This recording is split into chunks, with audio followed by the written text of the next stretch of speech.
Welcome to Cohn and Krueger. I'm Cohn. That's Larry Krueger.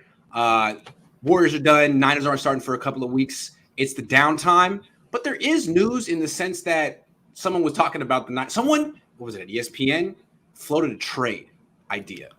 Jimmy G for Baker Mayfield. We've talked about it on this show before.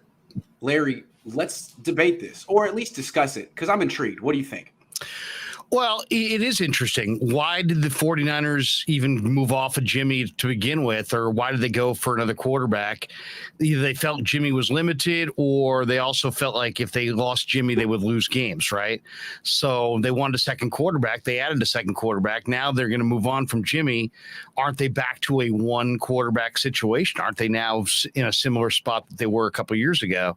So the idea that you would trade Jimmy and get another quarterback, albeit a little bit cheaper and a little bit younger, it's interesting. It's interesting. I definitely think 22 of the 24 women that accused Deshaun Watson of nefarious acts settled with him. Doesn't mean that nothing happened, but 22 of those 24 cases went away, but the NFL can still suspend Watson and probably will. So what are the Browns going to do this year? And Baker's not going to be the guy. So it kind of puts it on them to find another quarterback, because they've invested an awful lot of money in Deshaun, Grant, but they don't have any assurances that he'll play this year. Let me ask you some questions. Do you think Baker Mayfield would want to come here and be Trey Lance's backup for a year? Or would he sulk? I think it'll be easier for him to be the backup here than it would be a backup somewhere else. Okay. But no, I definitely don't think that's his first. He thinks of himself as a starter, and probably justifiably so. So he probably doesn't want to be here. But you never know, because Kyle Shanahan's the wild card factor. How does he view the Shanahan factor in the association? I don't know. I mean, would he increase his value if he sat here and played occasionally? Maybe, but he doesn't seem like he's wired that way. Maybe he would feel that he'd have an opportunity to play here. Maybe he has an opinion on Trey Lance. Maybe he thinks that, who knows? He could beat him out. Yeah, maybe he feels like he can beat him out. Possible. There's that. Let me ask other questions. Okay, so that's a lot of money on a backup quarterback. I have said that the Niners are they need Trey Lance to pretty much play all 17 games, because I don't trust Nate Sudfeld to play at all. So I could see bringing in a high-quality backup. I thought they'd go for someone like Tyrod Taylor. $19 million is a lot for Baker Mayfield. Would you rather just cut Jimmy and then keep that money available for maybe a big trade at the deadline, or just roll it over to next year? I'd rather it's hard to say, because it's like right now, it's like the rolling it over for next year is probably what's going to happen. Right. So would I rather have a number 2 quarterback that I know can play this year? And, it depends how you view your Super Bowl window. It depends how you view your roster. I think they're kind of a Super Bowl ready roster with a quarterback who may or may not be ready. And in that situation, maybe having a proven backup number 2 is actually of greater value. Like if you said to me right now, here's $100,000, here's $100,000 ticket, you own it on the 49ers winning the Super Bowl next year, I'd be all about this trade, because that rolling into next year doesn't help me cash my ticket, but potentially Baker Mayfield on my bench would. Here's the thing. I mean, you make a very compelling argument, and if the Niners were to do this, I feel like I could say in hindsight, you really would prefer to spend $19 million on Trey's backup as opposed to Trey's protection? Like, you could have got rid of Jimmy Garoppolo and spent this money on Laken Tomlinson or a really good starting center. But no, you waited until the very end and traded Jimmy for Baker. And so now, if Trey gets hurt, you got Baker Mayfield. But, how about protecting him? I'm just saying. I mean, that's not your call. It's like, at this point, why not get a good backup? But the Niners sort of put themselves in a weird situation. Well, and it's also weird because you're inviting the circus to town, sort of, because now you may have Baker would have to be totally on board with where he's at and being number 2. And that probably is a non-starter right there. I mean, it was a non-starter for him being number 2 to Deshaun in Cleveland. Why would he have a dramatically different feel in San Francisco? Maybe Shanahan would be the reason for that. Maybe the viability of winning a ring here would be the difference for that. Maybe as you kind of hinted, maybe he doesn't feel like Trey is. He could, like, Trey would beat him out, but then you're now inviting a competitor to the situation, and that probably is not in Trey's best interest. So it's, in a way, it would also could be viewed as a hedge against Trey, and that probably undercuts Trey's leadership ability in the room. So it probably is a non-starter, but man, if you said to me you can have a viable second quarterback going into this year, and I got $100,000 ticket on the Super Bowl, I like that move. It's true. Part of me would rather just keep Jimmy, though, because there's something about Baker that I really don't like. I give Jimmy a hard time, but I don't have anything against Jimmy Garoppolo. By all accounts, nice guy. Everyone likes him. He's just shouldn't be, the quarterback of this team. Baker, I mean, just from the way he talks to Colin Cowherd and the way he does his commercials and how he alienates all of his teammates. There's something really cringy about him. And I feel like you know what I'm talking about? Yeah, I think it's on the maturity scale. Yeah. He's on the low end where Jimmy's on the other end. True. So that's the thing. Jimmy, I think, has got a lot of mental maturity, kind of like Alex Smith with Kaepernick. He was very, very mentally mature. Alex Smith with Mahomes.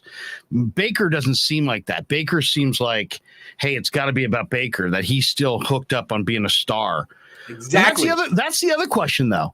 What if you could have Baker, rehab him, and get tremendous. Let's say Trey plays terrific football, Grant, for 6 weeks, and you're convinced he's the guy. Oh, then all of a sudden he's got a quad injury and he misses a month. And here comes Baker and Kyle's offense, and he plays lights out. Yep.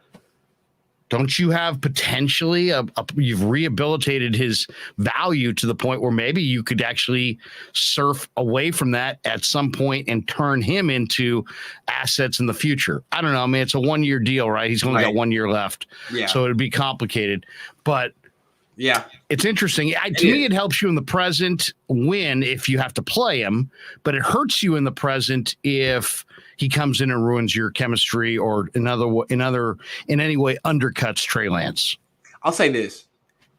It's the wrong use of Jimmy Garoppolo's money, but at this point, it might be the best thing. It might be the best use of it. Like the right use of Jimmy Garoppolo's money would have been months ago. Right. But now if you wait this long, geez, I mean, what offensive lineman are you going to get at this point? Maybe this is the best you can, if you don't want to roll it over. I think they're probably going to end up rolling it over. Let me ask you, what do you? I'm just curious. Here's the other thing. There's one factor we haven't weighed in on this. What if Jimmy's headed to Seattle? Now, you've addressed it before, and you don't fear that. But if I'm John Lynch, I may fear that. They got a tremendous run game, and Jimmy, they've got some decent weapons around him, and God knows he's got motivation. And what if he goes to Seattle, and you get nothing in a trade, and he beats you twice? Compare that to the distraction of Baker, and then all of a sudden Baker doesn't look like the Baker distraction doesn't look so bad. If I'm Lynch, I don't know that I want to see Jimmy in Seattle twice next year. No, I think you bring up a lot of great points. I'm not even arguing with you. I'm just asking. My last question I have for you is, where do you really see? Because Baker annoys me. I'm just gonna he just annoys me. I don't know what it is about him. And when bad things happen in his career, I'm not rooting for it, but I giggle. I'm like, sorry. So I think he's going to be a backup this year. What do you think? He thinks he's going to, I don't know. He thinks he's holding out for some great spot. What do you think is going to happen to him this year? Carolina, maybe in a trade, maybe some kind of a 3-way trade where Darnold winds up in Seattle. Carolina winds up with Baker, and the Browns get some form of draft pick compensation. If I had to guess, that would be my guess. Let me ask you this. I don't know why I'm curious. I like Baker more than Darnold. That's what I was going to ask you. Is Baker going to go to the next team and flop, or is he going to go to the next team and be like Ryan Tannehill? Like, does he just need a good organization, or is he just bad? I like him. I think he's been browned. He's been associated with the Browns, and yet they have some talent. It's not they don't have talent, and at times he's played really well. This last year, you can't evaluate him. We saw he was just totally beat up and playing hurt. But I think if you put him, I think quarterback, there's the great ones, there's the bad ones, and then there's the guys who are. It's really about where they are and what offense and what surrounding cast. I think if you put Baker on a premier team with good surrounding cast, I think he could be quite a bit better than what we've seen. Yeah, I think earlier in the segment I said I'd rather have Jimmy Garoppolo. Let me slap myself for saying that because that's ridiculous. Are you kidding? I mean, Baker throws better, moves better. Throws better, actually will pull the trigger down the field. I mean, they both get injured. Yeah, I'd rather have Baker Mayfield. Look, you made some very good points, Larry. Intriguing. And one more thing. If Kyle Shanahan can win with Jimmy, he'll probably win with Baker. I would think. If Baker's Kyle made RG3 look good. Kyle made Johnny Manziel look good for a few games. I mean, I bet you he could do some things with Baker. I like the way Baker throws. I like the moxie of Baker. I like the swagger that he has. I just don't know if he's going to fit. Like, I don't know that you can have I think everything's got to be all about Trey. And this would be the first indication that they're concerned about Trey if they made that deal. But it also covers you at the most important position on the field. And you do have a whole season to play. And you're looking at Nate Sudfeld. If Trey goes down for any period of time, when you think about it, it doesn't look, when you factor in all the options, it's viable.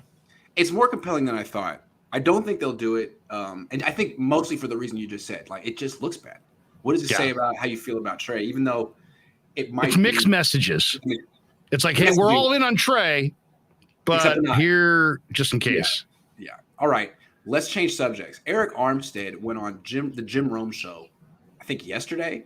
And Jim Rome asked essentially, why do you and your teammates like Jimmy so much when the fans and media don't? And Eric thought it was a great question, answered at length, and at the end said he's a great quarterback. He's a phenomenal quarterback. What do you think of Eric Armstead calling the soon-to-be former starting quarterback of this team a phenomenal quarterback? It tells me a lot about Eric Armstead as far as a guy. He values people and he values personal relationships. And I think he's prioritizing those. I don't think we've seen Jimmy show on the field that he's a phenomenal quarterback. So I would push back on Eric's statement on that front. But I like the fact that he is backing his guy. To me, that tells you a lot about Jimmy and tells you a lot about Eric. And I think they're both positives. The fact that Jimmy did enough in the mind of this defensive lineman for him to back him to such a degree. And also for Armstead, that shows that he's kind of a loyal guy that, man, if you go to war with me, I've got your back going forward. And I think that makes me feel good about Eric and makes me feel good about Jimmy. As far as the accuracy of the statement, that's debatable. Well, yeah, I mean, I'm not trying to make fun of Eric Armstead's analysis. I disagree with it. And I don't know how he could even justify it. I mean, Jimmy Garoppolo's never done he doesn't have any individual accolades other than winning, which is more a reflection of the team he's on. He's went to war with this guy, in a football sense. That's what I wanted to say. To me, and he's seen him under pressure. He's seen him under freezing conditions. He's seen him under, everybody knows that he's not the guy. Maybe he's really impressed with how Jimmy kind of handled the whole media circus this year around Trey. But I think that's more about their relationship and less about Jimmy's play. Sure, but what you said is that's his guy. Well, not anymore. Trey Lance is his guy. And what he said about Trey Lance is, time will tell. He's got a great skill set, yada, yada, yada. I think it doesn't do anyone favors for players to go on the record and call Jimmy Garoppolo a phenomenal quarterback. I think that speaks to what was happening in this locker room last year, where it's really hard for Trey Lance to take over because a lot of the players have this warped perception of what Jimmy Garoppolo is. They think of him like he's Joe Montana or something. And how can Trey Lance really compete with that? Well, that's a good point. But what if Eric Armstead just looks at this, Grant, and says, Jimmy's out of a gig. Jimmy needs a new landing spot. I'm going to publicly support a guy that I think has done a lot and showed a lot of toughness and resilience and did a lot of things for the team. And I'm gonna be on the Jimmy team to try to get him whole, get him to a spot where he's the quarterback and he's making his future set. Maybe he looks at Jimmy and says, his future's not set. I have an opportunity on a national platform to help my guy, and I'm going to help him. It's possible. I still think it speaks to a skepticism in the locker room towards Lance. Not that Lance can't be good. It's just that they feel that Jimmy is good. Jimmy's great. And I think Eric essentially still doesn't understand why they're changing quarterbacks. If Jimmy's phenomenal, you don't need a new quarterback. If Jimmy's great, you don't need a new quarterback. But they're going to a new quarterback, and they trust Kyle to a degree, although he's never won on this team with a quarterback other than Jimmy. And I think what you're seeing is the skepticism that some of this locker room is going to have when they watch. If he has if he loses game one, there might be whispers in the locker room. Explain to me why we got rid of Jimmy Garoppolo again, because we win with him. End of story. I think that's how a lot of these players feel. I think you're onto something there. As far as I think they like Trey, but Trey's, whether the Niners want to admit and acknowledge it or the players want to acknowledge it, he's in a show me mode right now. It's great, all the talk and this and that, and he looks good, and the OTAs and look at this pass and that pass and this snapshot, that snapshot. Ultimately, he still has to do it, and I think that once he does it, there'll be tremendous support for him. But there's a big difference in the minds of the players between you did it and you're a great prospect. I think, he looks at Trey as a phenomenal maybe prospect, but he's got to prove it, or Jimmy in his mind has proven it. And when you say prove it, do it. I mean, I think what that means. Do it, stay healthy, produce, win. Yep. Win. Because, again, Jimmy never went to a Pro Bowl. Jimmy never really produced. Jimmy just won. And I would say they won in spite of him, but Eric would disagree. A lot of players feel like, how can we win in spite of our quarterback? He's the most important position on the field. Baloney, can't do that. I think that's how they feel. So if Trey's out there making plays left and right and it just doesn't come together and the Niners lose, a lot of players are going to be like, what's this about? And it may not even be his fault, but I'm telling you, I think this is a very tough spot for Trey Lance. Even though he's got great players around him, he's got a skeptical locker room, and he better hit the ground running, which is hard to expect. He started 3 games since 2019. I'm very curious to see how it's a bottom line business, man. Bottom line business. So it's just there's no getting around it either. No. Trey's a great prospect. Everybody likes him. They respect him, but he's got to do it. Jimmy's got his weaknesses. There's a reason they went for Trey. And I think the players are all aware of that. But at the same time, they're going to support a guy that they feel like showed his tremendous character at a number of different turns. And I think everyone knows that stat, that Kyle Shanahan's win-loss record with Jimmy and his win-loss record with every other quarterback on this team. Everyone knows that. And I think there's a little bit of like, well, we trust Kyle and he's great, but a little nervous. He hasn't gotten. I mean, maybe Jimmy is the magic touch here. I think there's a little bit of that, especially for players that preceded Kyle, like Armstead. And maybe he's talking up Jimmy to help Jimmy's market, and maybe that helps the 49ers. Sure. And we look at it as a support of Jimmy, but in maybe an indirect way to support John Lynch and his efforts to get something in return for Jimmy. If that's the case, Armstead deserves a bonus. He does. All right. Absolutely. Over the weekend, the big news this past weekend was Jaquiski Tartt signing a modest 1-year deal with the Philadelphia Eagles, who are clearly all in. They are making the 1-year veteran signings trades that you would expect the Niners to make because they were in the playoffs last year. Do you think the Niners will regret letting Tartt walk? I think I do actually. I think just because of depth, or a lack of depth at that position, they're a pretty deep football team at running back. They're a really deep football team on the D line. They're a relatively thin football team when it comes to strong safety or free safety for that matter, just the safety spot either way.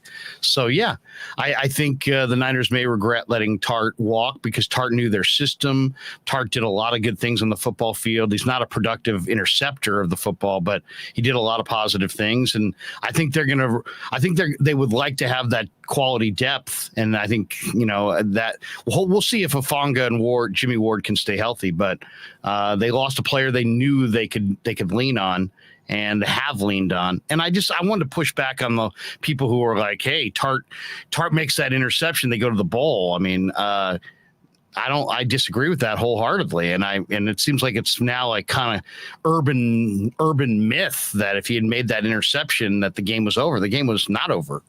And it would have helped, but it wouldn't have hardly locked it up. Yeah, agreed. There was a lot of time left, and the Niners defense wasn't stopping anything from there on out. I don't understand why they let him go. He wasn't expensive. He basically signed like for very little, a 1-year deal. It seems like he could have been their top backup at both spots. Now it's possible Tart didn't want to do that he would rather go be a backup in Philly or compete for a starting spot there than be Hufanga. Maybe it was as simple as he didn't want to come back here. But if that's the case, okay, I guess nothing the Niners can do. Otherwise, it seemed like he could have been a really cheap, good backup for them. Well, most teams keep 4 safeties, and they're going to keep Jimmy Ward and Hufanga, and they're going to keep George Odom for sure as a special teamer. So really, you would have had Tarvarius Moore, and your undrafted free agents, guys like Leon O'Neal and Taylor Hawkins, probably all competing for maybe one safety backup spot. So it's it was going to be tough sledding. Maybe they didn't want to get his hopes up and then see him cut and have nothing in late July, but puts an awful lot on Hufanga. Yeah. Hufanga's got to work out. He's got to play well. And he's got to play 17 games. Same with Jimmy Ward. I mean, if the Niners are in a spot where they're starting George Odom, they're going to regret letting Jaquiski Tartt walk. They're going to miss That's the one player I don't know what to expect, because I've heard people tell me, oh yeah, he can play from scrimmage, and then and he's a Pro Bowl special teamer, but we'll see because I get my doubts from scrimmage. I'm just worried about him and Hufanga. They have very little experience playing safety in the NFL. Yeah. Are they going to be giving up big plays? Because Tartt, I mean, I know you always wanted him to make more plays, but to his credit, he didn't give them up often. So a solid football player, knew your system and was good against the run and could move well against the pass. He just didn't catch interceptions. All right. You're going to be at training camp. I'm going to be at training camp. It starts in 4 or 5 weeks. What battles are you going to be watching closest?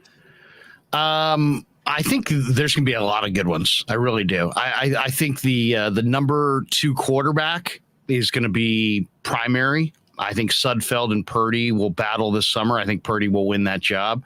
I think, the backup running back spots. I mean, first of all, the starter at running back, is it Mitchell? Is it TDP? Is it Wilson? Is it Sermon?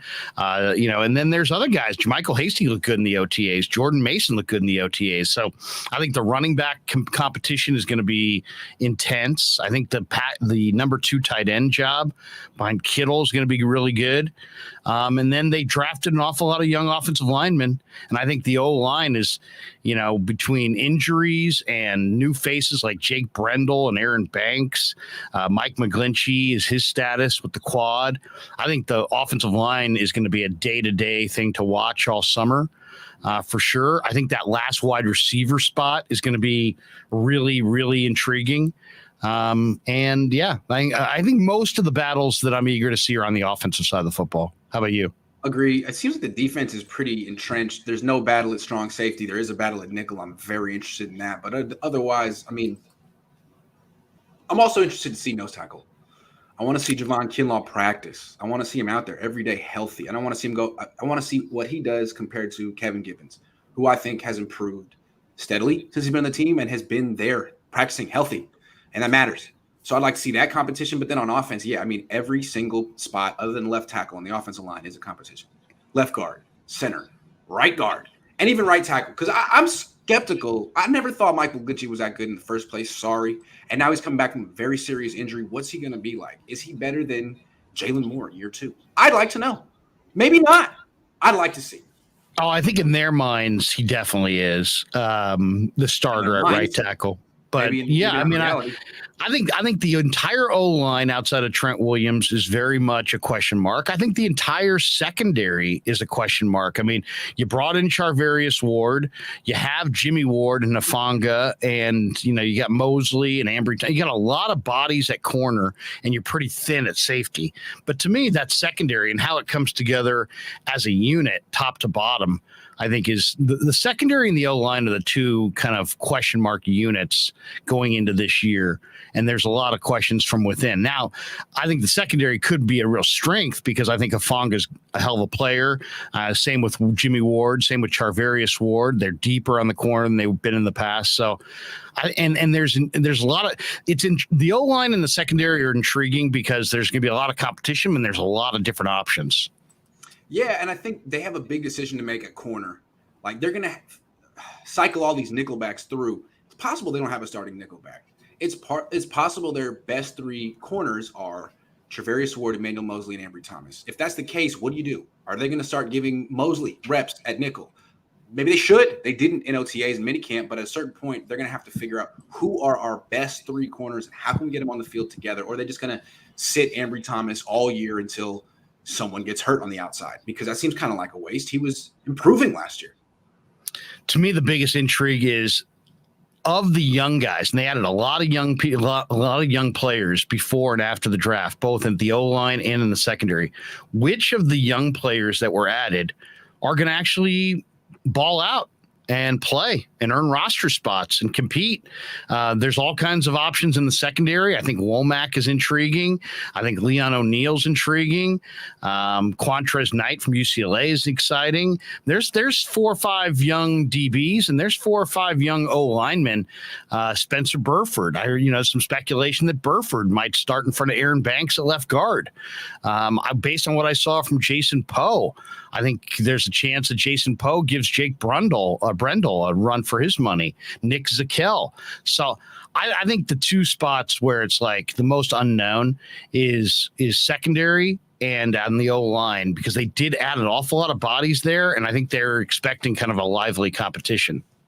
I also feel like there's going to be a pretty much an all-out competition at running back. Now, maybe Elijah Mitchell will be the starter as an incumbent just because he was the starter last year, but the offense is way different than last year. There's different position coaches, coordinators. It's going to be more of a shotgun zone read type of offense with under center stuff sprinkled in. It's going to be the opposite of what it used to be. And which running back fits that the best? Is it Mitchell? Is it Wilson? Is it Ty Davis Price? Is it Sermon? I mean, I think a lot of these guys, whoever plays the best in preseason could be starting week 1. No, I agree. To anyone. Yeah. I mean, if you told me that Jordan Mason beat out all these guys, I wouldn't even be that shocked, and it's like people will say, I haven't even heard of Jordan Mason. I think he wears 41. Yeah. But I mean, he looked pretty good in the minicamp, and Elijah Mitchell, Ty Davis Price, Jeff Wilson, Trey Sermon, JaMychal Hasty, and they got a bunch of bodies here, but nobody, I mean, on paper, you'd say it's Mitchell, but who knows? I mean, I think the spirited running back, competition could be outstanding this summer, all the way into the preseason, maybe right up to the cutdown date. Yeah, and what's tough is like the Niners have to really, really have a full-on competition at running back and offensive line. 2 of the tougher positions to judge in practice. Yeah. So the Niners are going to have to figure out a way, and then those preseason games are going to mean a lot for those positions. Also, tight end. I mean, not Kittle, but he doesn't practice that much anymore, and everyone else seems to be competing for spots. I didn't see Charlie Warner one day in OTAs. I mean, I guess he's not really important enough for anyone to ask about him, but no one asked about him, but I didn't see him. So what's up with him? Is Dwelly going to make the team? They brought in a bunch of tight ends. They have Tanner Hudson. They have Tyler Kroft, who's been started a lot of games in the NFL. What's the deal there? That's, I mean, kind of an important thing for a run-first team. There's a lot of interesting names there. I mean, Warner's a try-hard blocker, not a lot of power in his run game blocking, but I mean, that's his strength of his game. Dwelly's not a blocker at all. Kroft is a young veteran that's been around the league. Same with Fumagalli. The guy that kind of opened my eyes when we saw at OTAs or the minicamp was when Jordan Matthews made that play down the field. And if you look at Jordan Matthews, he's put on about 10, 15 pounds of muscle in his upper body. He looks much more like a tight end this year than last year. Sure. Who knows? Maybe Jordan Matthews is their movement tight end. I mean, to me, it really comes down to Dwelly versus Matthews as far as the movement tight end. And then as far as the blocking tight end, I would imagine it's Warner against Kroft against Fumagalli. And probably there can only be, 2 guys emerge out of that group behind Kittle. Isn't it amazing that Jordan Matthews is still playing football? I mean, this is a guy that I think went to Pro Bowls. He was a second-round pick. He's made some money in this league. And now he's essentially, playing for fun on the 49ers practice squad, trying to learn a new position. I mean, it's admirable. He's remaking himself, and it may pay off with another contract. It's very interesting. He's related to Jerry Rice. Right. He's Jerry Rice's nephew, I think. He's six, so he came into the league. He was like 6'3", about 215 pounds. They're listing him now at 6'3", 236. And it looks it. I mean, he looks a lot bigger. But I mean, we saw him make a play down the seam where he split the coverage and made an incredible catch. I mean, he might be more of a downfield threat than Dwelly. So I think that battle could be interesting. The dynamic movement, flexed out tight end. Definitely faster than Dwelly, no question. Last battle, and this one's going to be a close one, heated one. Sudfeld and Purdy. Can't wait. Can't wait to see who's the backup quarterback. Give me Purdy all day and every day on that one. I'm convinced that Purdy's going to be better than Sudfeld. Well, we'll see. I mean, is he going to get some reps with the backups, or is he only going to get the dregs with the third strings? We'll see. But I'd like to see them actually get a little competition because I think Purdy's better as well. Purdy's exciting, man. Purdy, as people would say, well, how could you say that? He's undersized and he doesn't have this, doesn't have that. Just watch him on the practice field. There's a command about the kid. Then you look at the fact he's made 46 starts in a major conference, that he threw for 12,000 yards. He has a great touchdown to interception ratio. He throws guys open. He hits guys. The accuracy is really there. He can throw on the move. He shows command. So all these things to me looked quite a bit better than Nate Sudfeld. I would be shocked if Sudfeld beats out Purdy in the preseason. I know the money says he will, but I don't pay too much attention to the money. Those decisions are made in a vacuum. I think Purdy's going to beat him out. Agree. That's our show for today. Half show. Not a lot going on with the Niners. We'll be back next week on Monday. New day. On Monday at 11. Thanks for watching, everyone. See you guys.